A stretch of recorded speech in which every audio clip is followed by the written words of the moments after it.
Well, thank you so much for being here. I know it's the last panel of the day before Harley's keynote, so appreciate you guys being here. I'm definitely excited about this panel because I drafted the questions, so I know it's going to be an awesome discussion. Before kicking things off, just quickly, I'm Laviva, principal at Luge Capital. We're a Fintech and Insurtech-focused venture capital firm. And what's actually interesting is that I've worked in some capacity with each of the folks here and their organizations. Owl is one of our portfolio companies, Sun Life is one of our investors, and we've used Dialogue internally as an employee benefit. So, yeah. So I'll just kick things off with introductions. Maybe Sean, Melisa, and Alexis. Sure, yeah. This works, right? Yes. I'm Sean. As you can see up there, that's an actual owl. It's not cut out well, but my company is called Owl. I'm the founder, CEO, and we're a claims insights platform. We basically help the leading and the largest insurers to basically be able to handle their claims more intelligently, more effectively, and more efficiently. Hi, everyone. Thank you for joining us today. I'm Melisa Muraca, and recently taking on the role of a global chief architect, working closely with our Canadian, US, and Asia businesses. We have 7 different markets in Asia. We are in the business of providing our clients with lifetime financial security and living healthier lives. And that comes in the forms of managing their wealth, giving them wealth advice while also focusing on prevention, keeping our employees and our clients healthy, and partnering is what I'd say is our next focus. We are over 10,000 employees. We started in Montreal, but have since grown. Super. Hello, everybody. My name is Alexis Smirnov. I'm a co-founder and CTO of Dialogue. So Dialogue's purpose is kind of a half of Sun Life's purpose. We're there to help people improve their well-being, health and well-being. You'll probably hear us talk about the partnership that we're working on. What we do is we provide virtual care services to Canadians. So we started with primary care and then expanded to mental health treatment, employee assistance program, wellness programs. And the way we do it is truly complementary to our Canadian healthcare system. We do it by providing these benefits to businesses to distribute that to their employees, as well as to insurers to distribute it to their sponsors and to their members. And so that's what that's our go-to-market strategy. And the way we put these services together in a single seamless consumer experience to make it really easy and convenient to access these services, which is so important in health and wellness space. Awesome. So we'll dive right into it. My first question is for Melisa. Obviously, it's no secret that the Canadian healthcare system has been undergoing a lot of pressure, especially in the last couple of years. How do you see the role of insurers in improving Canadians' access to care, and how do you see that role evolving in future as well? Yeah, so there's probably 2 times where you see your insurer. The moment you have to pass the check over to your insurer, pay your premium, and then the moment you make a claim and get the check back. Right now, what we're looking to do in the insurance space and wealth space is really get through the whole journey with our members. And so as the health system gets far more complex in Canada and in the US, and globally for that matter, and with the aging population, our business model is really to get into or get involved throughout the entire journey of our clients. And I'd argue shift left, so really getting into the business of prevention. If we can prevent, hence be the vitamin and not the painkiller, we can definitely ensure we keep our members' clients and therefore, as a result, enjoy their wealth throughout their journey. We are looking to work closer and have been working closer with governments, with institutions, with startups. It's a whole ecosystem of organizations coming together because no one organization can actually, I think, crack the nut. It really is about taking the best of all of these organizations and really becoming allies to benefit the member. Awesome. Alexis, Dialogue is obviously considered a pioneer in virtual healthcare in Canada. You guys only started 8 years ago, not that long ago. And now 10 million Canadians have access to virtual health care through their employer benefits. In this rapidly growing space, how do you continue to innovate? And again, similar question as Melisa asked to you, how do you continue to innovate and strive towards, again, improving access to healthcare for Canadians? Yeah, let's maybe first understand the context where this innovation must take place. 6.5 million people in Canada go through their lives without family doctor. Despite all this investment we're putting in the healthcare system, the wait times continue to increase. When you get care, it's excellent care thanks to our doctors and nurses across this country, but you need to wait for it. And that is even more acute in mental health cases, where time to therapy is essential. So in that context, it's not enough to innovate on just one dimension. You kind of have to take an all-in approach. You have to innovate through business innovation. There is many startups doing this. The Dialogue, for example, have chosen to innovate in a go-to-market strategy by offering these services to employers as opposed to directly to consumers, because we want to be complementary to our Canadian health system. You want to innovate on technology. There's so much opportunity to make the healthcare service delivery much more efficient than it is today through use of technology. You got to innovate through consumer experiences. We all kind of have phones in our pockets with apps that billions of people use that are excellent from the perspective of consumer experiences. There are billions of dollars invested in refining and polishing these experiences. And then there's this healthcare thing that arguably the most important consumer experience that doesn't receive that same attention to consumer experiences. So we're also innovating there, and we see encouraging signs that more attention is put on the innovation around consumer experiences.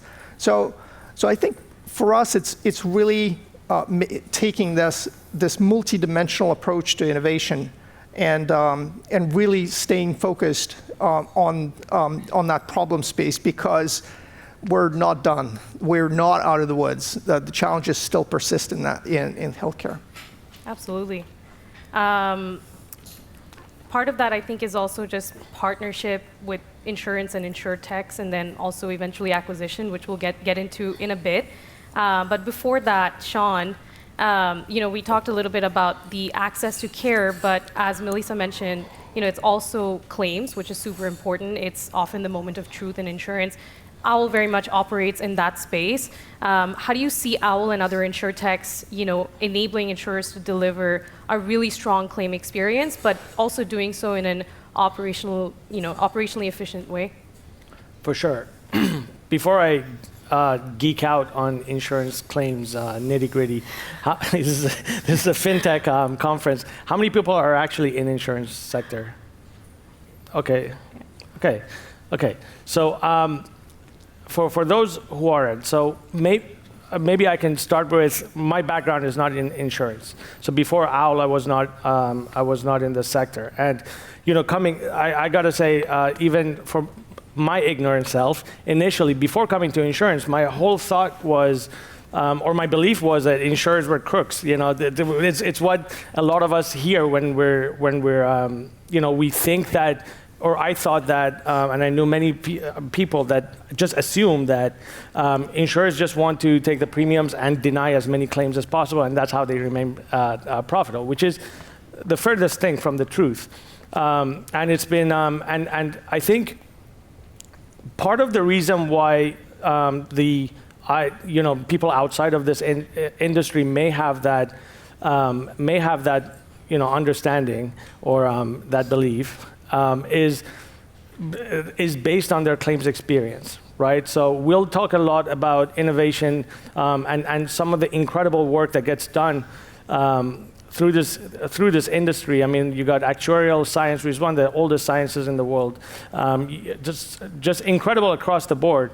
But the moment of truth, as you called it, is when something goes wrong and the claimant actually has to submit a claim, at that time of need, and that's when if that is not done, at the expected level or a rapid pace or effectively, it's going to ruin the entire experience, and you start losing trust with the claimants, which is a major problem. Now that I am deep into it with Al, I do realize all the complexities involved, and there's a reason why there's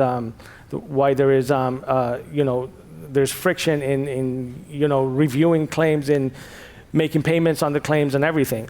So, to your question, I think part of our job for innovation is to embrace all those complexities and those regulatory limitations, and learning how to navigate within it, but being able to arm our insurance partners to make those effective decisions repeatedly, consistently, and at scale. And I think it's actually a very exciting endeavor, but unless you're within those within that framework, it's just not going to you're not going to succeed, I think. Yeah, I think having been in this space as an investor for a while, a lot of early startups would think, you just kind of plug in a solution and build around that claims process. But to your point, it's complex, and you got to work around that insurer's process and, be able to just meet them where they are, because we deal with so many insurance companies and they're each at different, stages of innovation. So, yeah. All right, so Melisa, you talked a little bit about the prevention side of things. How proactive is Sun Life and other insurers in that prevention? I think it's a bit of a newer kind of concept. And then how do you see insurers working with Insurtechs on that? And how can Insurtechs help carriers in prevention? Yeah, so again, going back to prevention, and we're seeing it a lot through our wealth services and our advisors. A lot of the conversation is, again, and I think I made mention of this earlier, which is as you're doing your financial planning, there's always the happy path, I'm healthy, that'll work out. But then what are the different scenarios? And more having to pay for your health or think about who will cover me or take care of me as I get older wasn't a question likely our parents asked or even our grandparents asked, because through our governments, et cetera, a lot of that was taken care of. So now, as financial planners and advisors are working with their clients, the question very much is, how much do I need to save for? What does that look like, and what does my journey look like? And as a result, we recognize the opportunity to work with our clients on a prevention plan and think about, okay, what can we do, for you to maximize the use of your wealth on the right things, because you want to, not because you need to. So, we're all saving as we get older to live an enjoyable life. Therefore, how do we maximize that funding goes there and doesn't go to fund your health? But should it have to, we take care of that. The moment we're talking about prevention, it's what does that look like? So what does the journey look like? What are the early signals? And when we think of prevention from a mental health standpoint and from a physical standpoint. And we do recognize that some of the early signs in physical health really comes from mental health. And so we have worked closely with Dialogue and recognize the need to really help our clients navigate. It's complex. So one way we do that is through our Luminal Health virtual care. So it's really a tool to help our clients navigate and figure out where to get access to preventive health, preventive health care, if you will. So if you think of masotherapists, naturopaths, et cetera, it's really helping them navigate that and find the right care for them. That being said, it's also surfacing the right health information to the clients that's relevant to them. We're also recognizing those members that might be more at high risk from a mental health standpoint and using our data points to figure out how we can really give them pointed solutions. It's also through our partnership with Dialogue, having them leverage the tool and the services to get virtual care. And virtual care, as we know, ever since COVID, has really gone up, not only due to COVID, but I'd argue those who are far from the services, living in remote areas, really have access to a lot more care irrespective to where they live. So the idea really is to give pointed care irrespective where you live and get that virtually. In the US, it's also quite impressive in terms of what we've done there. We have what we call Clinical 360. So again, we know the health system in the US is very complex, and in some instances, even a business. So it's really about helping clients get the right diagnosis, get a second opinion on diagnosis, and have a proper healthcare plan to get them back to being healthy. And getting a second opinion is key. It's, you might get one recommendation with one diagnosis, and the plan to getting to health has certain protocols. So what we do is we give clients the opportunity to get a second opinion. And sometimes it turns out getting the second opinion is cost effective, it's quicker, and it actually might be different. And in the end, the employer benefits, the member benefits, and we benefit because it's at a lesser cost. There's also, which is quite interesting, we've done business with GoodPath in the US. So GoodPath does focus on I have a hard time with this word all the time. Musculoskeletal care. So it's not just saying, okay, this is your journey to getting healthy, but how many of you get the diagnosis or your doctor tells you what you need to get, you actually never go and get the products? Well, this is actually delivering the products to the client or to the member and really, at their doorstep, and here you have it. Can't get any easier. So it's really about removing every point of friction possible to get them on the journey of being healthier. And as a result, it does increase attendance at work. And then there's Able2. Able2 is another firm we've done business with or partnered with in the US, which is really about providing mental health care for patients who've just been diagnosed with cancer. And that is a very different journey. It requires different types of support. So again, it's really about getting members back on their feet sooner, which in the end would result in fewer claims, less costly claims, and everyone wins. So that's really what we've been doing. And we also recognize, building technical solutions, getting clients healthier quicker means delivering solutions quicker.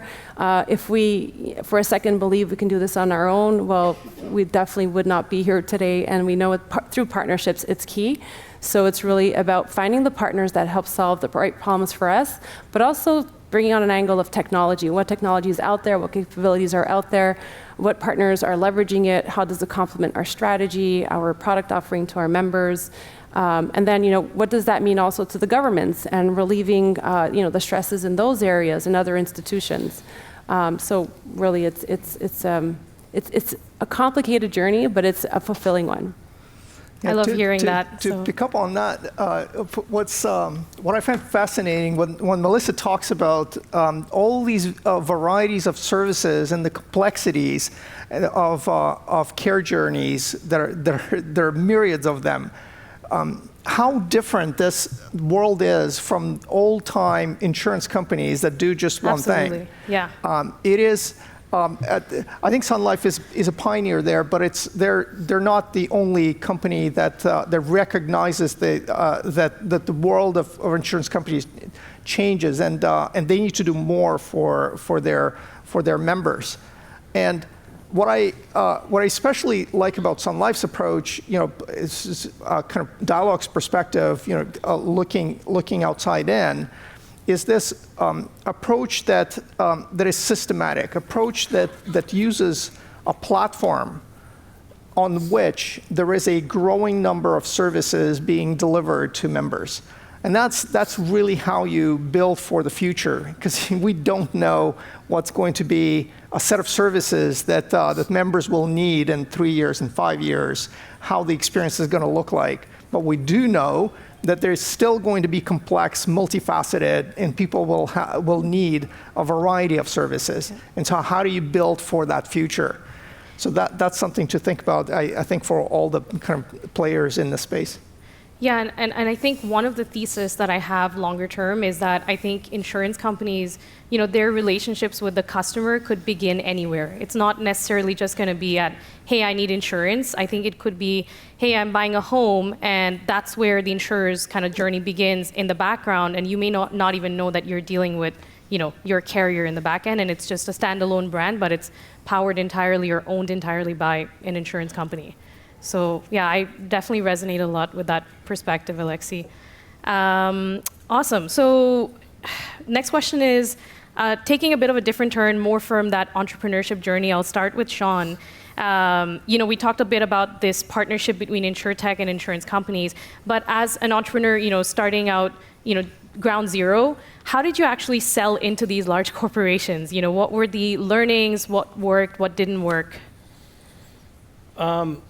I think it was really critical in the beginning to draw a line in the sand and build a list of key components, like ethical components that we were going to adhere to, which we live by, and it's a bit of a cultural shift, right? Because we're trying to solve a pretty complex problem.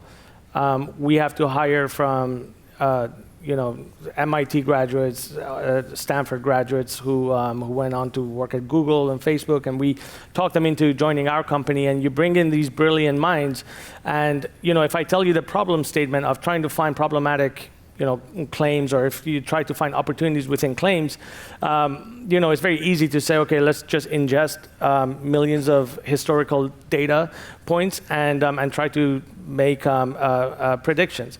Now, this is not so straightforward, right? As we all know, there's you have to worry about the profiling and the ethical components of bias within the decisions that you're going to make. So that cultural shift has to be made very early on in the company to understand that there is we need to align basically our belief system with the insurers, and the idea here is to gain the trust of the claimants by series of really innovative, but by highly ethical approach. So, for us, it was a method of making sure that everything we do is deterministic. We don't do any predictive analysis, and so we always care about what claimants or what claims, who they are and what they're doing, as opposed to what they may do. And this is a very complex problem, but I think you have to attack it early on. Otherwise, and if this is not aligned with the carriers, it's just, no matter how effective it is, if you're introducing more bias, more risk, no carrier will risk the multi-billion-dollar brand on a basis of some improvements on their financials. That's super interesting, because often we see early stage startups going towards that predictive route in so many aspects, not just insurance, but even on the lending side. So it's an interesting perspective that first you have to just work with the deterministic side of things and keep from day one, have that ethical foundation in place. That's really interesting. Anything to add to that, Alexis, selling into financial institutions? Dialogue's path is a bit different, because we started the company as a provider of health services to businesses, not to insurance. And our first customers were Montreal startups, maybe for our network, and then it grew from there. It is early on, though, in the life of the company that we've realized that in order for us to make that impact that we wanted to make on Canadian healthcare system, we needed a partner. We needed a distribution partner that can really enable us to distribute our services to many more people, because we knew that the market is huge. And so for us, insurers, we don't really sell to an insurer. We partner with insurers. We consider these relationships are true partnership relationships. First was one that was Canada Life, Then came Sun Life, Industrialliance, and other insurance. And we continue to partner with the insurance providers. And when you take that mindset of partnership, the way you engage with a client or with a partner is quite different. It's no longer transactional. It's much more longer term. It's about co-designing solutions with them because they have the wealth of experience. They know exactly what their members need.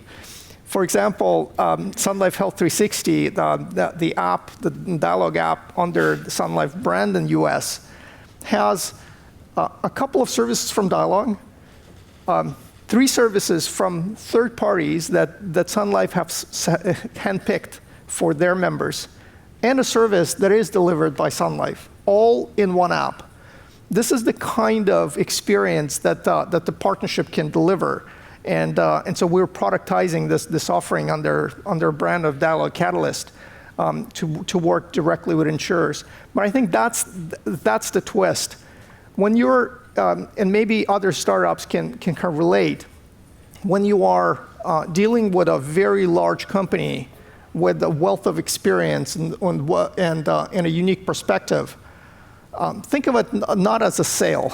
Think of it as a long-term partnership. Awesome. I love that. Speaking of partnerships, Melisa, so I guess speaking of the Dialogue partnership, it originally started as a partnership, then became an investment, then an acquisition. Can you walk us a bit through how that relationship kept deepening, and what is it that you saw, Sun Life saw in that partnership that ended up, being, contributing for it to become an investment and then an acquisition?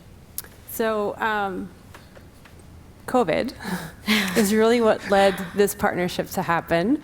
So when COVID hit, I think our executive team was pretty quick to recognize people are at home alone or in isolation. Clearly the mental state is going to go on a decline and fast. And as a result, really felt, and as that happened, we obviously saw an increase in claims and frankly, you probably couldn't even see your practitioners at the time. So the question was, how do we provide virtual service quickly to our members? And as a result, Dialogue came to the rescue, and there was a partnership happening there. But it was more a question of, within 6 weeks, we created the partnership and got Dialogue partnering up with us and providing services to our clients, which is pretty incredible. A company that's 160 years old, and a company at that point, I'm not sure how long Dialogue or how old Dialogue was. It's pretty impressive to be able to build a partnership in 6 weeks.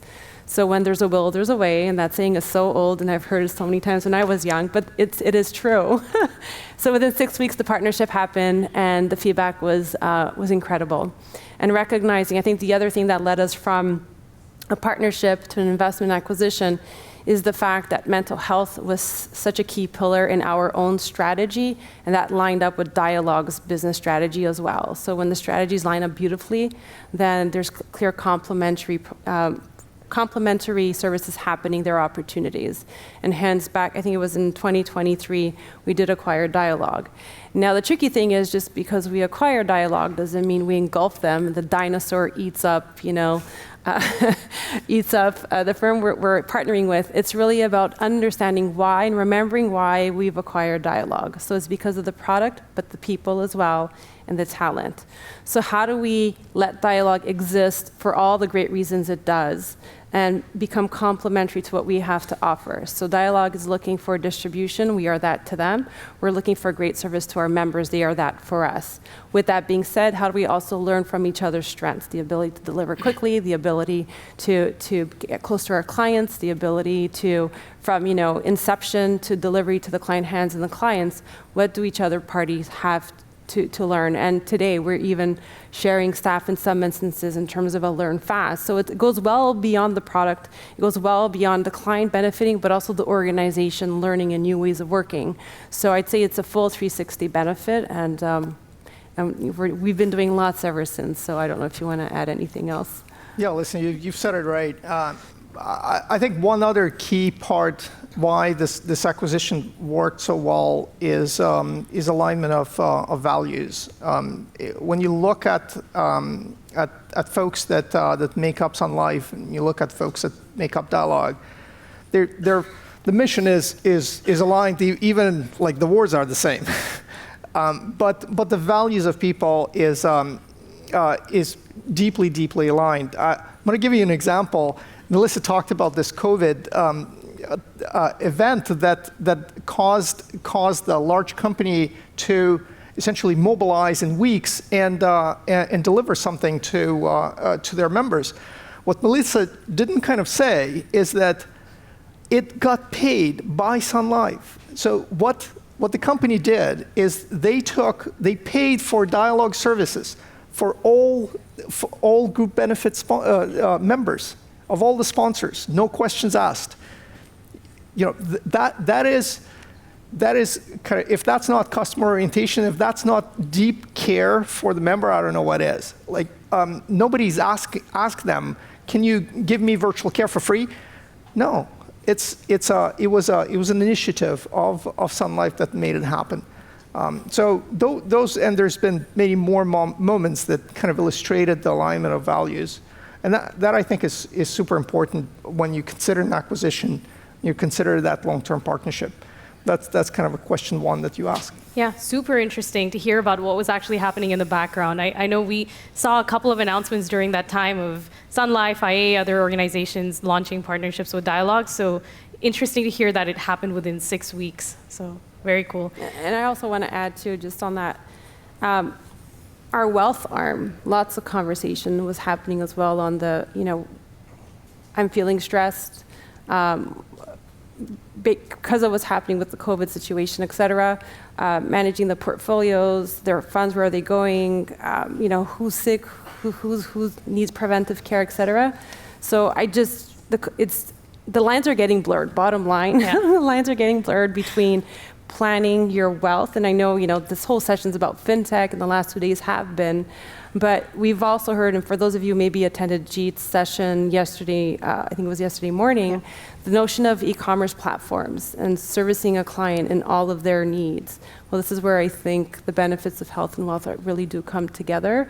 And it's served us well, because again, our advisors are becoming those consultants as well. Very interesting. Yeah. Speaking of blurring the lines, going back to you, Sean, I guess both OWL and Dialogue have been operating in pretty highly regulated industries, so healthcare, insurance, and so on. How did you manage the balance between continuing to be innovative? So you were talking about these MIT graduates, they want to move fast and break things, but then also making sure that you're adhering to regulatory requirements of the industry. Yeah, so to quickly tell you about, like in 2 minutes, what it is we do. OWL works with like the large carriers in order to ingest the very large volumes of claims documents. These could be like in the hundreds of millions of pages, right?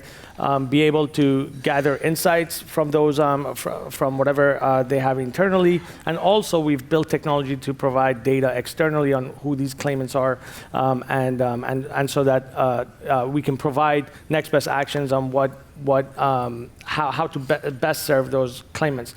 I say this because, as you can appreciate, this means that we would require access to some of the most intimate data that exists, that any carrier would have. So we get scrutinized the most, through the procurement sector. But I think the reason why we've been able to be successful is because we made an investment really, really early on, and this is really unusual for startups. I think we started bringing in people to lead our compliance, our legal, our infosec. We brought them in-house before we were like 50 people. And this is not common at all. But what that allowed us to do is really get our ducks in order and have these various leaders really just build a structure that aligns with the carriers. And we have the scrutiny inside, internally. So our team is, procurement is always like smooth sailing for us. But internally, whenever we want to ship any form of feature, we get scrutinized internally by our own team. So what gets flushed out by the end of it is really market ready, and that's very well received by the market. We kind of like check all the boxes. We already know the boxes, and like we've already gone through the process. So usually procurement, we've never had major hurdles in procurement, but not to say we haven't had, we've had, you name it, but mostly internally. Know the boxes, check the boxes. I love that. Yeah. Alexis, anything to add on the regulatory side? Move fast, break things. I actually remember one of my first presentations that I did when we founded the company. I had written the slide, move fast, do no harm. Look, it's really a culture thing. If you start a company in health space, if you're going to be dealing with people's lives or personal health information, it's got to be part of the culture of your company. People who join your company need to not only deeply care about a patient, but deeply care about what it is that they do with their data, with how they're going about the business. And so that value of deeply care, and it's one of our kind of values, is really kind of stems from healthcare, but really permeates the entire organization. And when you have that value, people self-select. People who software engineers we interview, they can work on like ad tech or e-commerce, and they choose to work on health tech because they share those values. And when you have that group of people, then what you do is you set the quality bar. And if you set that quality bar much higher or higher than any compliance kind of regulation language says, then you're going to be okay. So set that bar higher than any kind of bureaucrat set for you in that legalese language, because it's actually good for your users. It's good for business, and then, as Sean says, you're going to check the boxes simply because that was how you went about doing your work. And so when you do it from the beginning, when you have that culture, it doesn't slow you down. It just makes you move fast and do no harm. Yeah, and I think even at Luge from day one, we've always paid attention to, whether or not founders whether they have it in their DNA or they have it in place to have those check boxes met. Otherwise, it's a risk of investment for us. So, like an example is a GDPR. When we went to Europe, you'd think, oh my God, like GDPR is here, like we're gonna have to redo something. No, like we already complied with the articles of the GDPR law without having read the law because our bar was higher. So that's what's helpful, I find. Perfect. We have 7 minutes left. I just wanted to go through a few more rapid fire type questions. So I guess looking ahead, obviously we can't have a tech panel without discussion of AI. And so how, according to each of you, we can start with Melisa and then Sean, Alexis. How can AI be used to improve patient outcomes, healthcare, the insurance industry as well? How can you answer that in a rapid fire? That's such an expansive Start question. the clock. Okay. I'll try and do it in 2 minutes. 2 minutes? 1 minute? Go for it. Let's consider rapid fire under 1 minute. I think there's 3 things I know for sure that could be beneficial for people to be aware of. So for one is employee efficiency. Hands down, the more efficient your employees are, your end client will feel the impact. So how do we let our developers code more efficiently, effectively? How do we get our call centers answer the right questions to our clients sooner and more accurately? And then how do we get our physicians to review cases much quicker with the use of AI, such that the diagnosis is much more accurate or even quicker? So rather than waiting for 7 days, you can get it within 1 day. The moment a patient gets tested for something, they want to know yesterday what it is and what their path to recovery is. And so really keeping our staff or employees in different facets equipped with the information and the tools to help them do their job better ultimately positively impacts the end client. So that has been our journey, and at some point, I think the intent is to really get that in front of our clients, but right now it is definitely human in the loop, absolutely. Leverage the expertise of our employees. They've been doing this for years. It's just, rather than starting with a blank canvas, you have something to review that's fairly accurate, and then really making sure we have access to the source of what was produced. So hopefully that was quick enough, but that was super insightful. And I've actually had a couple of conversations over the last few days at the forum about several FIs have said the same thing, that use of AI in the back office operations, call centers and otherwise, that's one of the key areas for now that's of interest. Sean? Yeah, I think it's the utilization of AI is really to make insurance more human, believe it or not. That's what I believe. I think that over time, with the extent of and my world is claims, so claims coming in and claims adjusters and claims professionals trying to have to deal with thousands and thousands of pages of documents, and I think on average about 150 claims per month. You cannot expect claims adjusters to have a very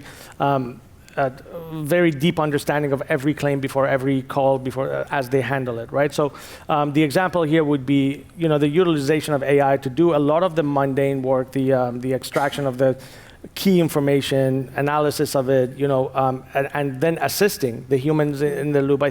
I agree that I think we will always need the human in the loop.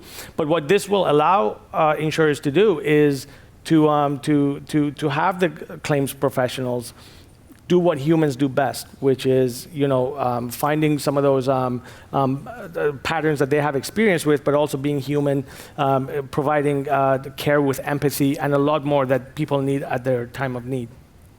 Fascinating. Alexis?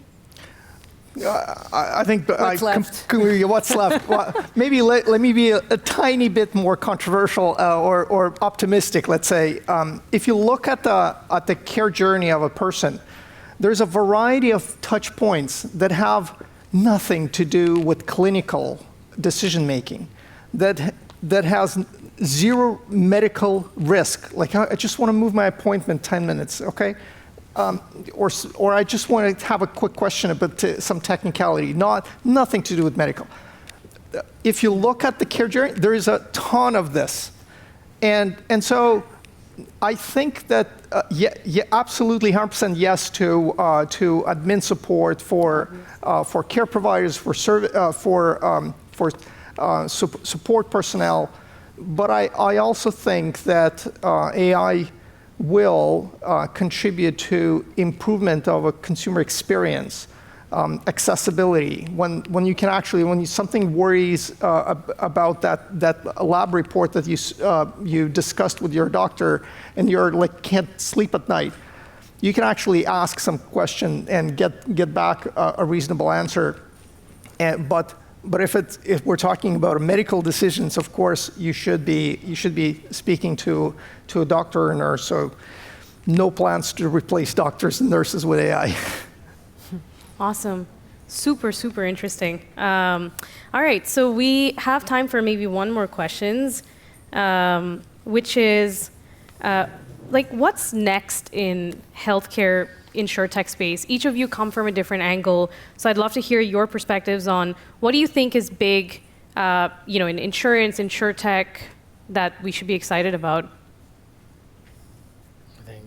All right. I think we're just scratching the surface on the prevention side, figuring out, we do have quite a bit of studies on what are the highest volume chronic conditions people are going through, what are the acute conditions, how do we help our members navigate the healthcare system? How do we educate and get that information?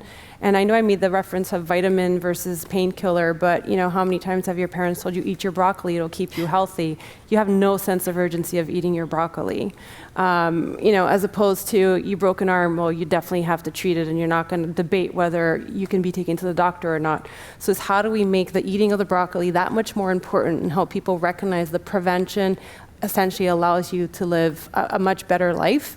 And so it's really focusing on that and then really helping the navigating quickly to the right type of treatment, which is, I would say, the next key thing. So I know Sun Life Canada's definitely focused on that. We have a whole Canadian health strategy, and then it's really about embracing technology, the platforms, AI, and building the ecosystem, and going back to the conversation of the platform and recognizing that partnerships is the way forward. Gotcha. Yeah, from my perspective, I would echo that this trend of almost a requirement to have a platform, because if you think about it, how many services modern insurers provide today, chances are they're going to be providing more value to their members over time, and so that means more services. Nobody can predict how the makeup of these services, that ecosystem will shape up, and what the demands of the future will be. So I think if you're an insurer and you're not thinking about the platform in the way Sun Life thinks about, I encourage you to kind of double click on that. Awesome. I agree with everything that was said. I think more on a foundational level too. I think what's required, and I think what's being worked on fairly rapidly, is on just on the